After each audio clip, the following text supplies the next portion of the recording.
We had a few earthquakes and aftershocks. Did you guys feel it all the way out here in Torrance? Was it bad? Pretty good. I live like 2 miles from where the things are, so our house we had some things fall down and things like that. And it's been a long time since we've had some earthquakes. For me, it's not that bad. My wife, being from Korea, where there is no earthquake, she was a little spooked. So, when we have earthquakes and things are falling apart, I hope that you guys think about how your church members are doing.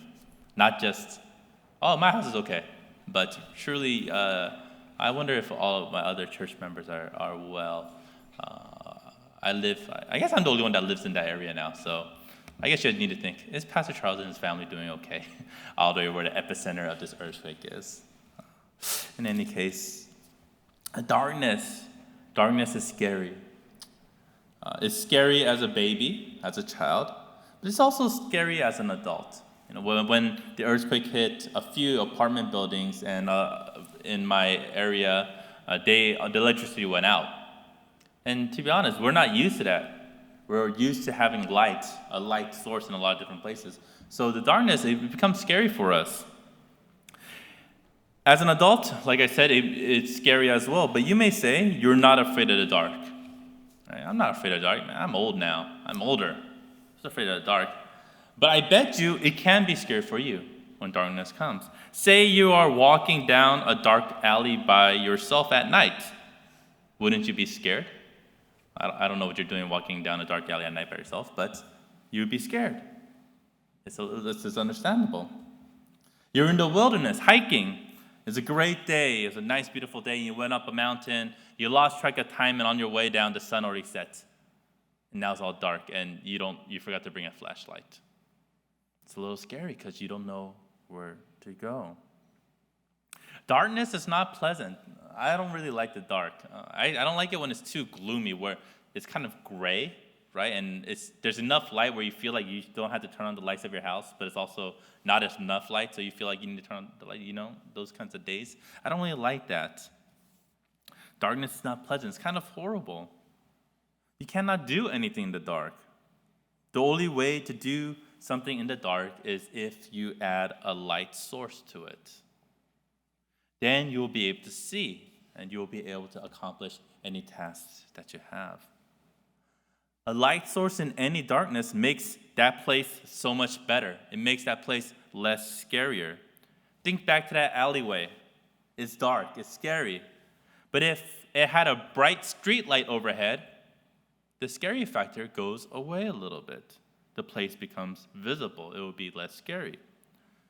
The hike coming back down the mountain. If you did bring a big lantern and shine the light to your path, it's less scary.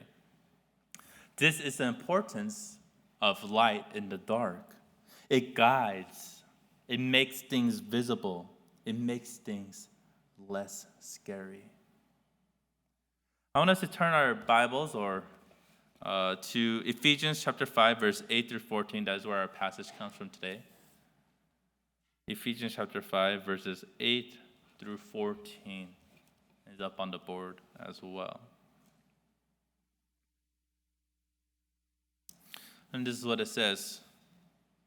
For you were once darkness, but now you are light in the Lord. Live as children of light. For the fruit of the light consists in all goodness, righteousness, and truth. And find out what pleases the Lord.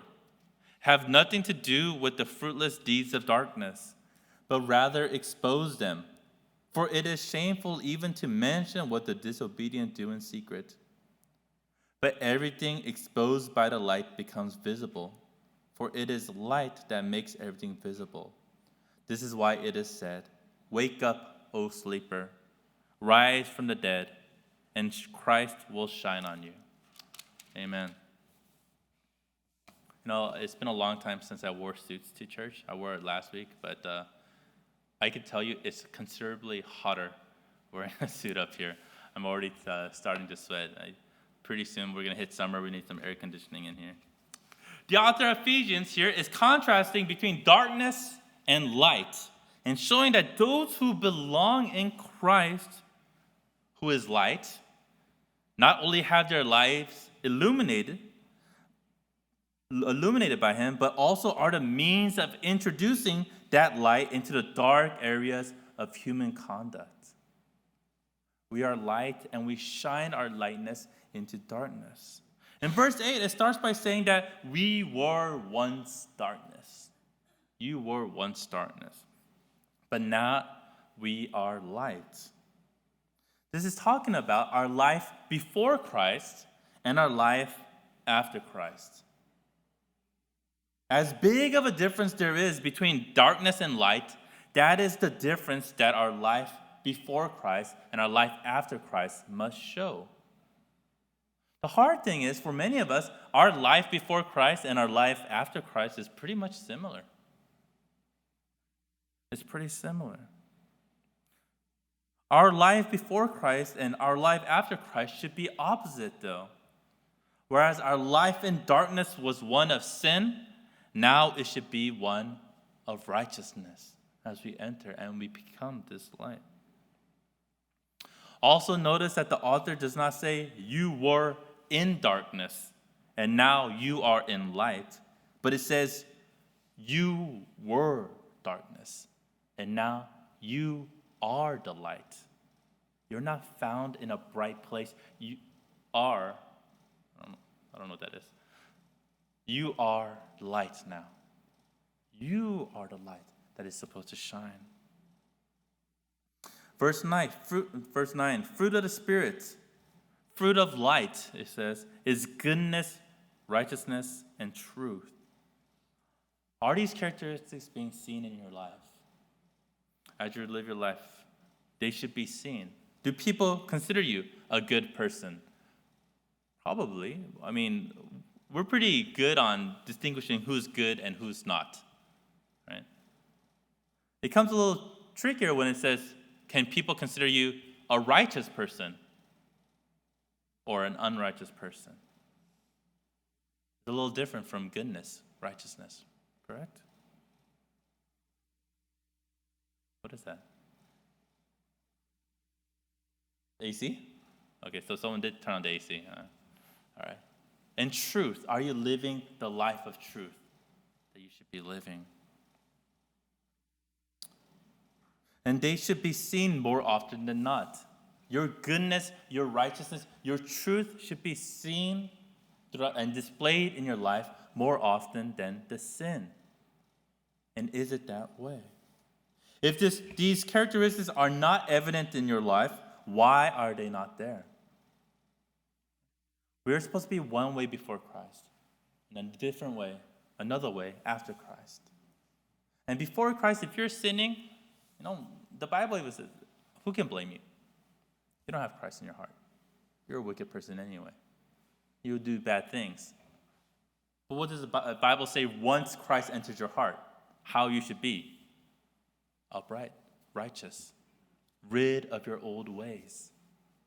A lot of times we keep on and we hold on to our old ways because that's what we're familiar with and that's what we like. The habits that we enjoy. It may be because you are just too into the darkness. You like the darkness a little too much. You still want to be a part of that. You still want a little sin in your life, a little badness. Being bad is cool these days. If you look how the world is. Nowadays, we have a lot of comic book movies. But the main characters, the superheroes of these comic book movies now, they're not perfect heroes anymore. They're always conflicted. There's something wrong with them. For example, Iron Man, he has a drinking problem, right? It was evident in Iron Man 2, I think it was. He drinks. And the Hulk, he has an anger issue. How was it the way before? Superman, he stood for righteousness. Superman did no wrong. Superman was a hero of the 50s, the 60s, when we fought against Nazi Germany and we were like, we need this kind of a hero. But nowadays, we don't relate to those heroes anymore. We relate to who? The drunkards who try to be heroes. the angry people who try to be heroes. So it's understandable that we still have a little darkness in our life.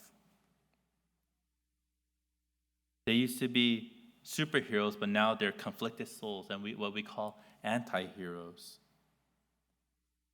This movie Noah came out. It's only been out for 2-3 days. Has anyone watched it yet? You've all seen the poster for it? How does Noah look in these Noah posters? Does he look like a righteous man?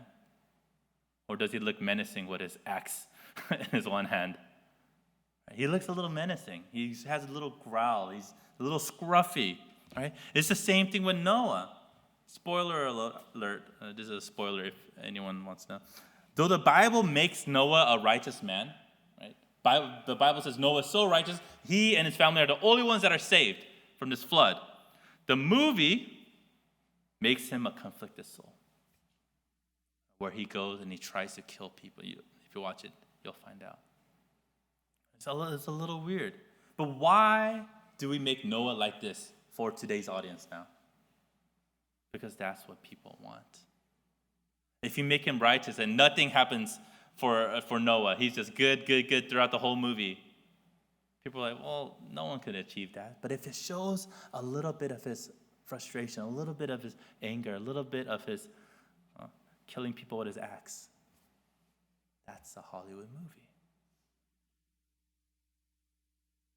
For some reason, it seems this is what the people want now. This is what the people want, to have one foot still left in the darkness. A long time ago when I was a kid, and I have an older brother, so when I played with my older brother, I would always have to be the bad guy, right? And I hated being the bad guy because in the end, the bad guy always they die, or they always lose, right? It was always the good guys that win. So my brother would always win. If we played cops and robbers, he was a cop and I was a robber. He now is a cop. he works for the Los Angeles Police Department, so all that role-playing as a kid, I guess it's helped out.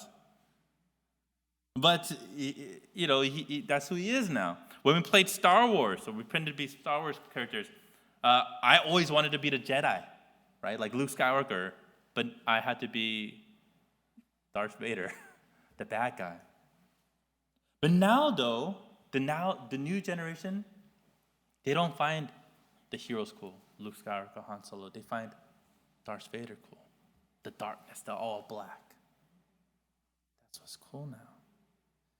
You can live this life good and righteous, but at times we fantasize about being bad.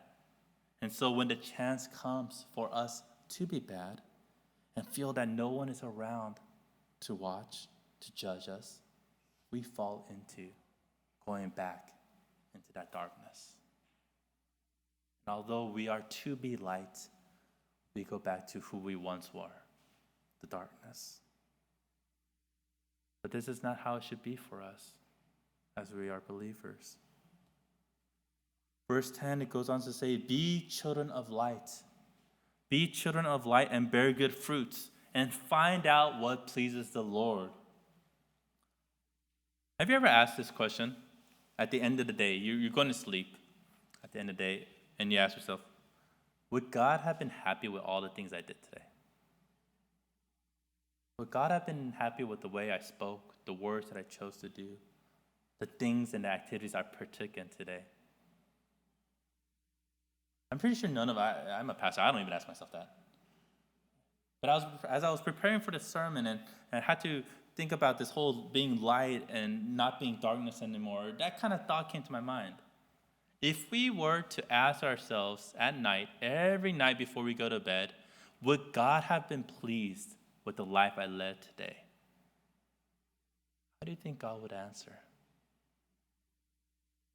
And we could kind of deduce things, right? Well, the way we as humans work is if our goodness outweighs our bad, then it's okay, right? For example, today I helped an old lady cross the street.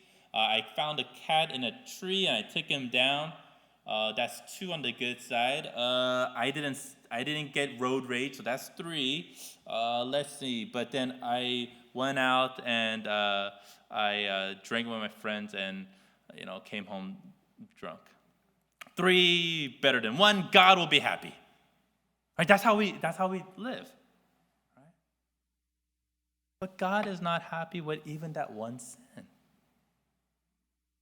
So we cannot deduce it in that way. Oh, my goodness outweighed my badness. My righteousness outweighed my wickedness, so God is pleased. God is pleased as we struggle and we fight away that sin. Even when that temptation comes, we say, I'm fighting it. That's when God likes. God doesn't want us to forfeit into sin. He wants us to fight against it. As you go to sleep tonight, as today's still early in the morning, so you could kind of count. Right? Some of you will say, I came to church on time. It's about 3 of you. The rest of you will say, I was late to church. All right? Weigh it. Try it today. And see if you think God will be happy with how you have lived. Who in this world do you live for? Who are you living for in this world? Most likely, many of you will say, I live for myself. It makes sense. Many of you, majority of you, are single. Right? We're kind of split. This is like the single group, and this is like the married group over here. Right? Except for Chiaptis, he's breaking the border. Right? If you're single, it makes sense. You live for yourself. That's right. It's okay. It's not okay.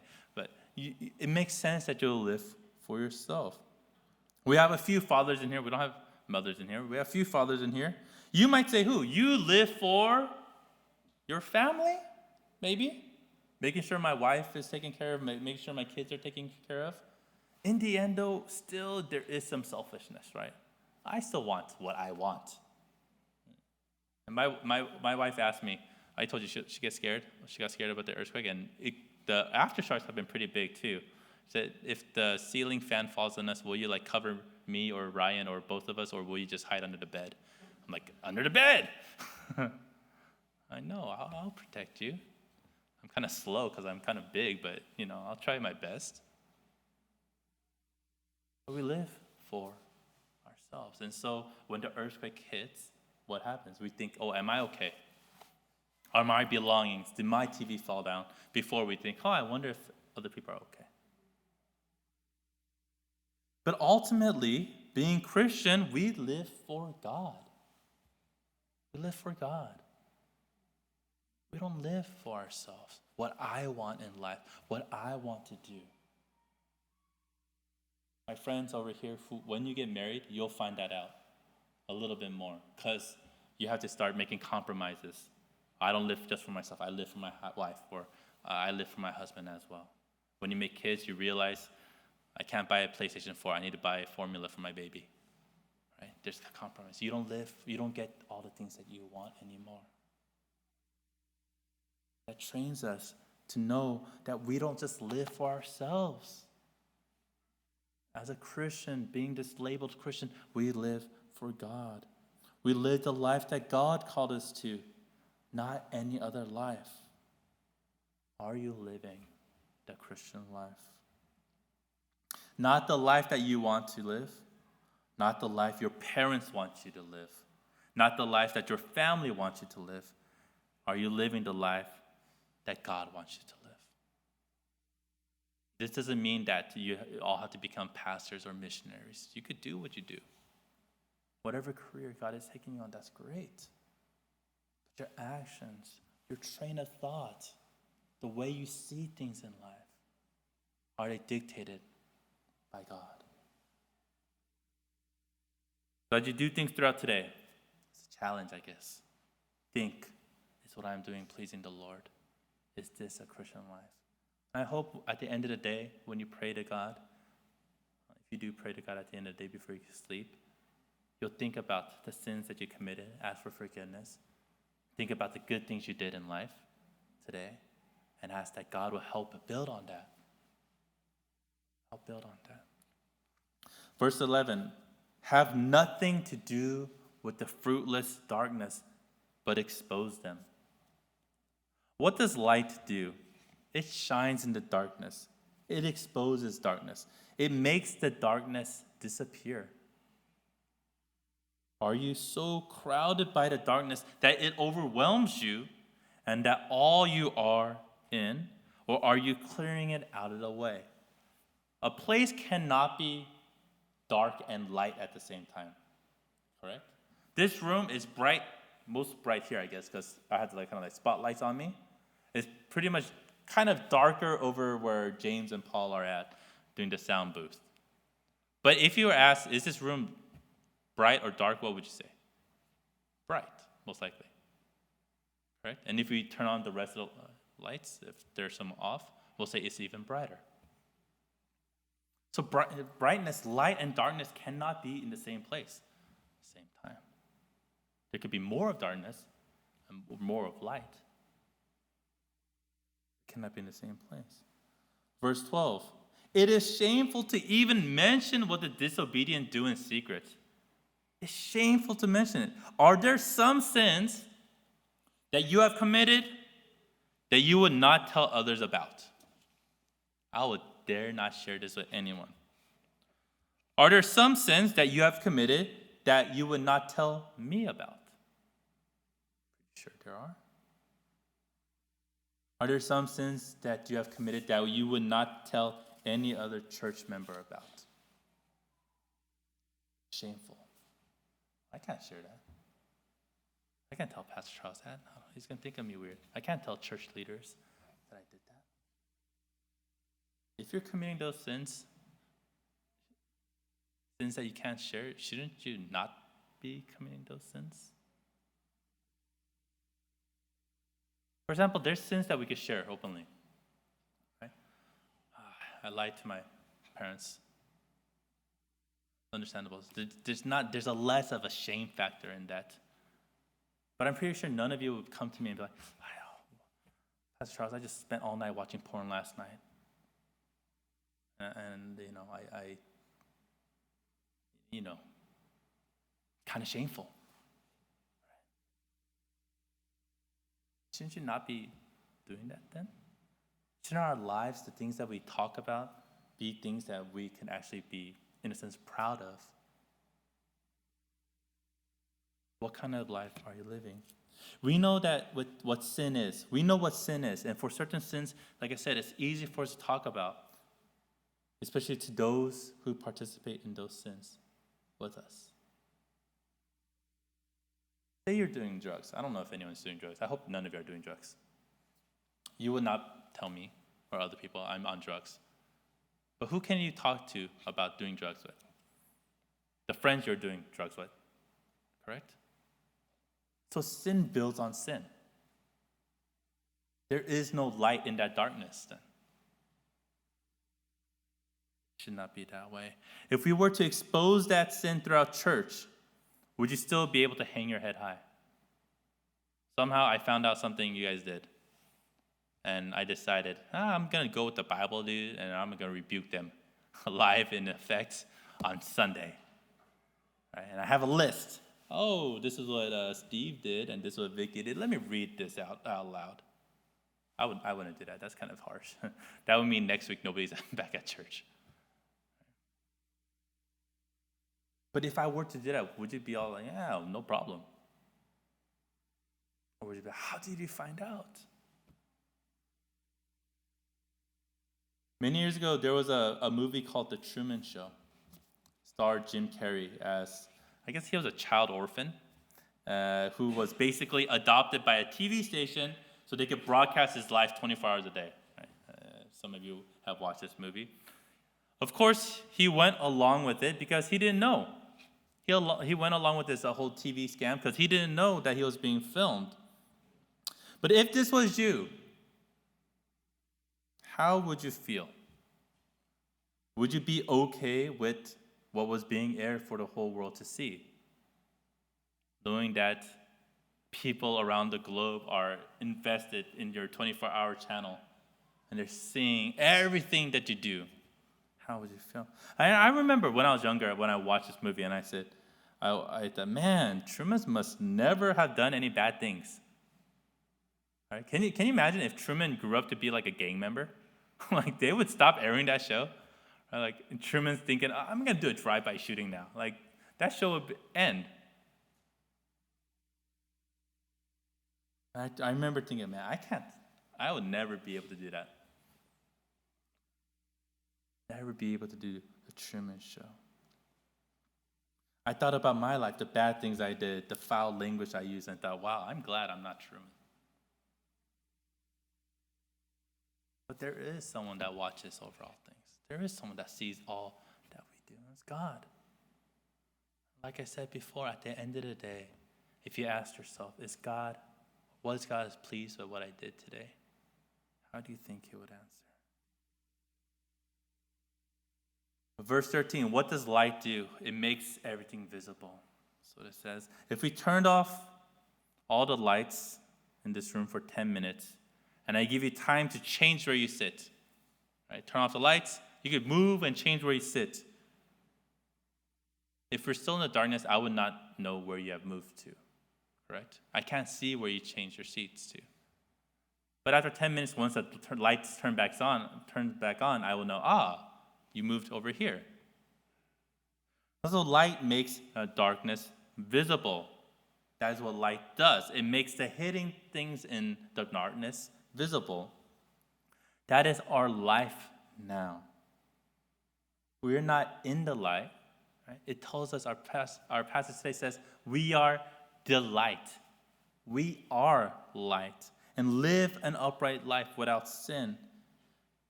But we are also to expose sin, get rid of it from all fears of our life. Finally, verse 14, Christ will shine on you. In the end, there will be judgment. Christ, the ultimate light, will shine brighter in this world, and all the deeds of every people, all the sins committed, will be accounted for. Christ will shine on you as well, and you need to be awake and you need to be ready for that day. There was once a young girl who worked in an office, and she was having a horrible time there. She hated her job because the business practices that her bosses were taking in were not that great. The business ethics were falling out of place. Her coworkers that she had to work with were just not the type of people that was good to her. So one day she decided to go to church to see her pastor and try to get some advice from him.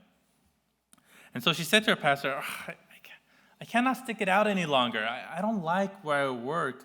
The office I work at is the worst. I'm the only Christian there.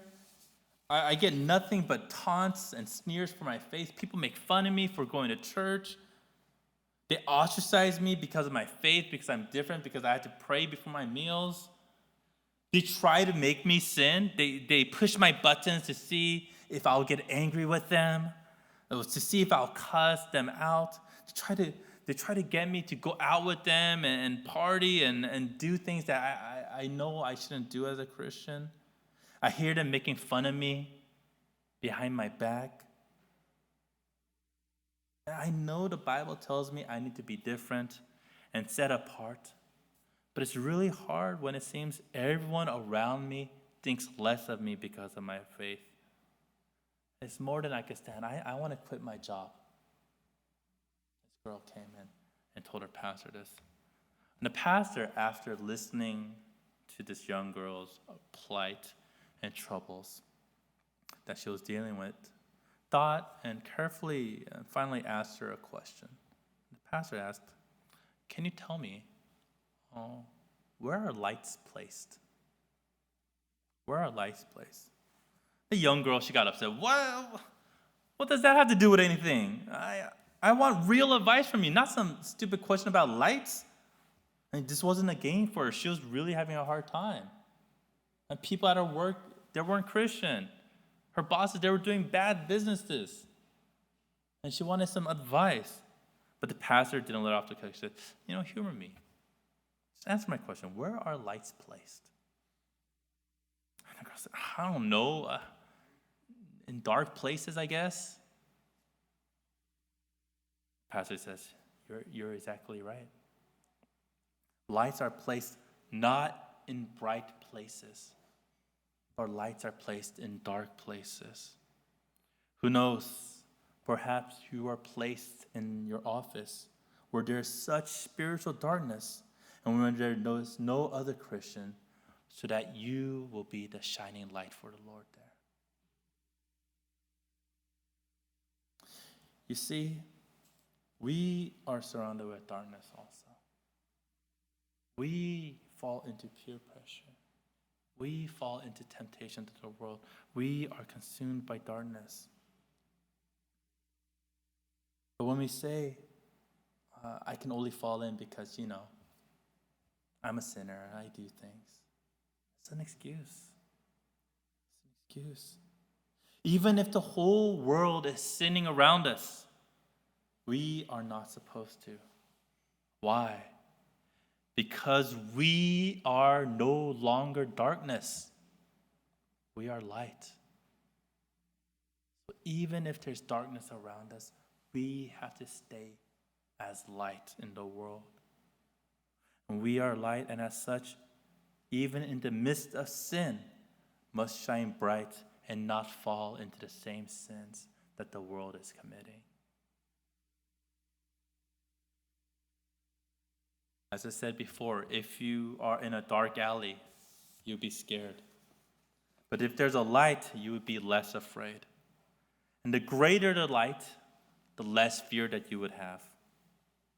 The dark alley at night is scary, but the same alley in the day is not scary. A small light can be covered.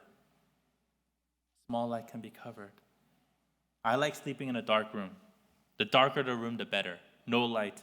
So much so that we've installed blackout lights, blackout curtains in our room. Basically, no light comes through. But still, at the corners, there's some light that comes in. It's easy to cover. It's easy to cover to get complete darkness. A small light source can be covered up. But a big light source cannot. Can you block out the sun? You can't. You need to be a big light. You need to be a big light. Not a small light that can be easily covered, but a big light. So that even if people try to cover you and the temptations come and the darkness says, come back into the darkness, you say, here's the light. And you expose that darkness. You must be so set ablaze, so bright that no amount of darkness, no amount of sin can cover you. Your relationship with God must be so deep and so strong that you are on fire. Be that kind of light, a light that cannot be snuffed out. If you are in a place where sin is rampant, I know it's hard. I've been there. I've been in college. I know what happens in college. I know what happens in your dorms. A lot of us have been there. I know it's hard. To be honest, it's not that hard to overcome some of those temptations. It really isn't. I know temptations can be different for people. The pulls that you have may be stronger for a certain sin, whereas not be less for me, and pulls for certain sins may be stronger for me, that might be less for you. I know. But still, we are called to be light. At school, in your dorms, at work, with your family, with your friends, whatever area you are in, know and remember that you are not darkness. You are not like them. You are not like light, but you are light. Jesus was the light.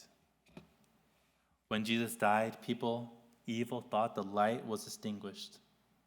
But he rose again, and the light was spread to all of us through the Spirit. You are no longer darkness. So remember to be the light that you have been called to be in the dark places of the world. Let's pray together.